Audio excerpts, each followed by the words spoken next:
There are, according to the most recent Capgemini World Web Report, roughly 22.8 million people on this planet with more than $1 million in investable assets. And if you actually look at where the capital belonging to most of those people is sitting, not the top tier, the broader group, what you find is that the majority of them are banking with institutions that were not built to manage wealth. They were built to process transactions. This distinction sounds academic until you understand what it costs in practice and why most entrepreneurs who have the profile to access serious private banking have never had a relationship with one. The global private banking industry manages somewhere north of $14 trillion in assets.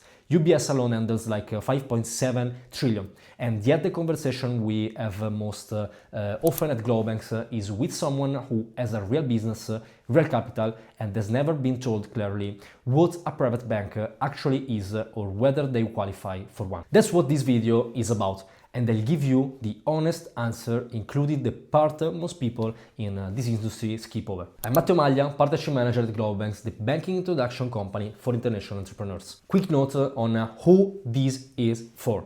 If you have a business that's generating real money, already running, not in progress, and your capital is currently sitting in some combination of Wise, Mercury, a local bank, or a fintech you set up quickly when you needed it, this is directly relevant for you. If you're at an earlier stage, come back when the business is producing. The distinction I'm about to draw matters when there's something real to protect. We've opened over 450 accounts across Switzerland, Singapore, Panama, the United States, and several other jurisdictions. The clients we work with most often are European and international entrepreneurs who have built serious structures and come to us when they realize that the banking piece is the weakest element in an otherwise solid setup. And the conversation that starts almost every relationship we have is some version of the same thing. I thought I was properly banked. I didn't know what I was actually missing. So, let me explain what a private bank actually is. And I mean the structural reality of it, not the marketing version. A private bank is an institution that was built for one purpose: to hold, protect, and grow wealth. Everything it does flows from that. It is not built for operational banking, it has no interest in processing your day-to-day payments, your payrolls, your suppliers' invoices, or your subscription fees. Those functions belong to commercial banks and fintech platforms, which do them well, and there's no reason to move them. But a private bank is a different category of institution entirely, and the difference becomes clear when you look at what you actually get inside the relationship. When you open with a private bank with Vontobel in Switzerland, for example, or with Citibank at the private banking level in Singapore, you are not opening an account in the conventional sense. What you're entering is something that sits between a traditional bank and a broker. You can hold your capital in multiple currencies and earn a return on it while it waits.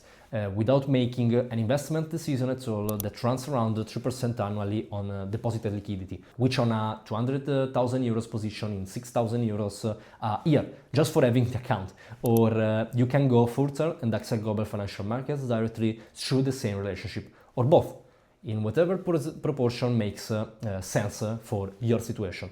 The bank handles the custody, the currencies, the reporting, and at the center of it is a named human being, a relationship manager with a phone number that gets answered, who knows your file, and whose job is to be useful to you over a long period of time. That last part, I want to stay on it for a moment, because it's the thing that gets underestimated more often.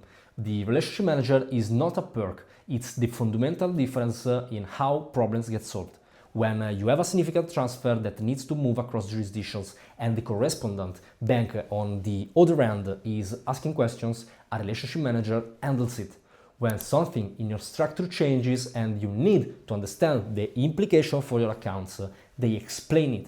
When a wire gets delayed and wires get delayed, you call one person and it gets resolved. With a fintech, you have a support ticket and a resolution time that is measured in working days and sometimes weeks. The comparison sounds obvious when you say it out loud, but I've worked with clients who had €500,000 sitting on Wise for 2 years and then simply never talk about it in those terms. The other dimension that almost never gets explained is the jurisdiction, where the private bank is physically located and why that matters as much as what kind of institution it is. Switzerland is the strongest private banking jurisdiction in the world, and the reason has nothing to do with the old secrecy narrative.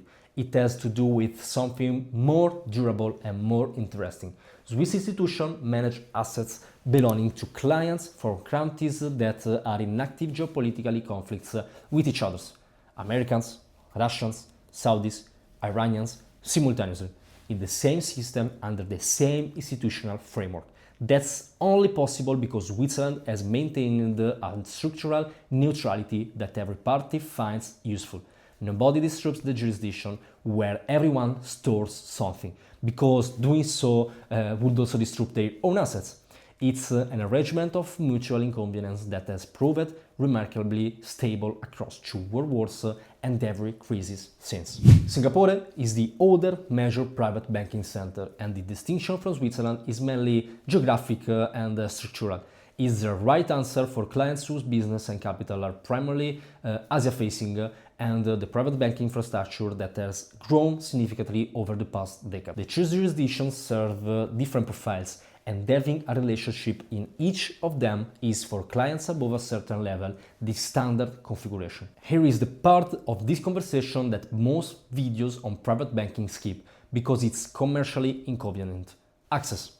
Standard entry into a Swiss private bank going in without an introduction starts at somewhere between 500,000 and €1 million or dollars in initial deposit, after months of waiting and, in most cases, a physical trip to Zurich to pass the in-person due diligence. The selectivity is intentional. These institutions filter their client base carefully, because the quality and stability of their depositors is part of the value they offer to every other depositor. Through GloboBanks, and this is the specific thing we do, the entry minimums come down substantially. Through our direct introduction, the starting deposit runs between 100,000 and 200,000 euros, with the account opened remotely, 100% fully remote, a relationship manager assigned from day one, and access to the full private banking service. That difference exists because the bank trusts the due diligence we do on the clients we introduce, and because we have contractual relationships with these institutions, not just informal contracts. The bank isn't doing us a favor, it's receiving pre-screened, quality-confirmed clients that it wouldn't otherwise be able to reach efficiently. The arrangement works for both sides, and it's been built over years. So, here's where this leaves you practically. If you have a business that's running and the capital that's growing, and your current setup is fintech-based or concentrated in a single jurisdiction, that's not a structural problem yet, but it's a gap that opens slowly and matters more as the numbers grow. The question isn't whether your current setup is bad, it's whether it was designed for what you have now or for what you had when you set it up. The conversation we have is free, no obligation, and genuinely short. We look at your structure, your capital, your jurisdiction, and we give you an honest picture of whether a private banking relationships make sense for your profile, what the right institution looks like, and whether we're the people to get you there. And I say what I say every time: we can't help everyone. There are jurisdictions some banks won't accept, structures that complicate things, situations where the right answer is to wait. When that's the case, we say so at the start of the conversation, not after taking the retainer. Link is below.